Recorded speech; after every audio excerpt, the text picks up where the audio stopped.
Welcome to Spelling Bee Ninja. Today, we are diving deep into the fascinating world of geometry. Have you ever wondered how a simple point can lead to the creation of complex shapes?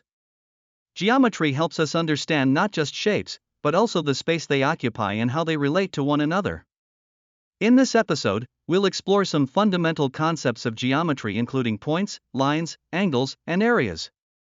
Whether you're an aspiring architect or just curious about the world around you, this is the podcast for you. So, let's get started. Geometry begins with its most basic elements: points, lines, and planes. A point is essentially a dot, marking a precise location. Imagine it as a small marker on a blank sheet of paper. Now, when we connect two points, we create a line. A line is a straight path that goes on infinitely in both directions. You can think of it like a tightrope stretched above the ground, going on forever. But what if we wanted to think about a flat surface? That's where a plane comes into play. It's a flat surface that extends infinitely in all directions. Understanding these basic building blocks is crucial as they form the foundation upon which all of geometry is built. Next, let's talk about line segments and rays. A line segment is simply a part of a line that has two endpoints, like a piece of string with both ends tied down. On the other hand, a ray starts at one endpoint and continues infinitely in one direction, much like a sunbeam radiating from the sun.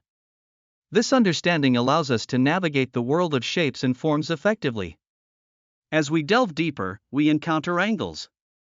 An angle forms when two rays meet at a common point known as the vertex. Think about opening a door. The space created between the door and the frame is an angle. Angles are measured in degrees, ranging from 0 up to 360. It's fascinating how something as simple as a door can illustrate an angle in everyday life. Now, angles can be classified by their measure.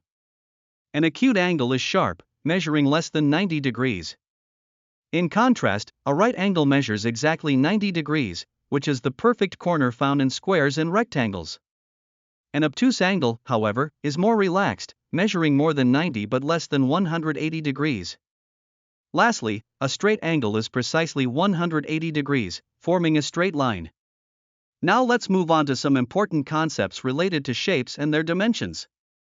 Perimeter refers to the total distance around a shape. Think of it as the fencing required to enclose a garden. For any polygon, which is a closed shape with straight sides, you simply add the lengths of all its sides together.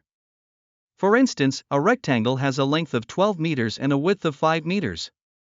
To find the perimeter, we add 12 plus 12 plus 5 plus 5, which gives us 34 meters. On the other hand, area measures the space within a shape. It's akin to how much grass seed you'd need to plant in a garden. For a rectangle, the area can be calculated as length multiplied by width. If we consider a classroom that's 15 feet long and 20 feet wide, we multiply 15 by 20 to get 300 square feet. Every triangle is unique, yet all triangles share an important characteristic: the sum of their interior angles always equals 180 degrees. This rule applies no matter how large or small the triangle may be. So, if one of the angles in a triangle measures 45 degrees and another measures 55 degrees, we can easily find the third by subtracting both from 180, resulting in 80 degrees for the third angle. Triangles can also be categorized by their side lengths.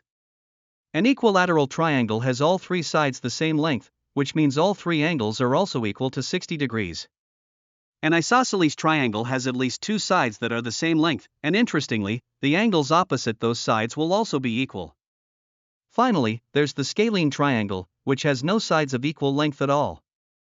If we take a triangle with side lengths of 5 centimeters, 5 centimeters, and 8 centimeters, we can classify it as isosceles because of its two matching sides.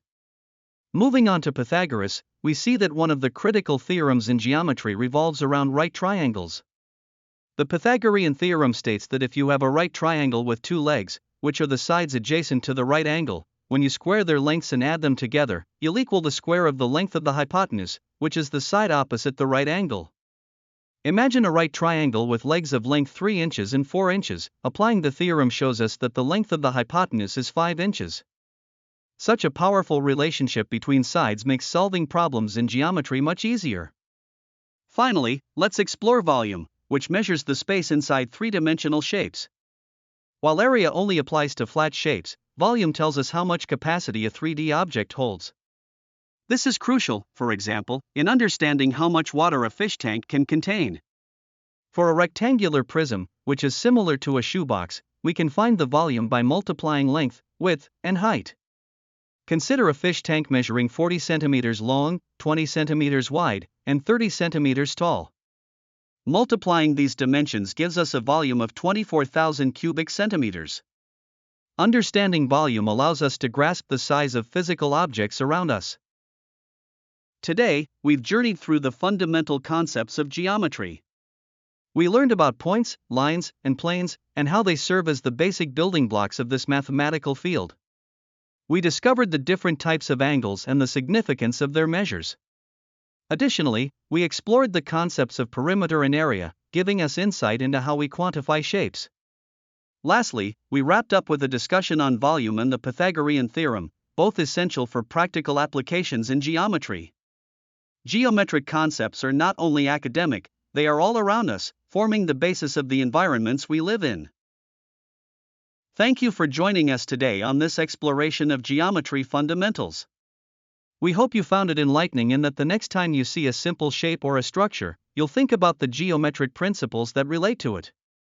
Remember to keep practicing, as understanding geometry opens up a world of possibilities not only in mathematics but in many aspects of life.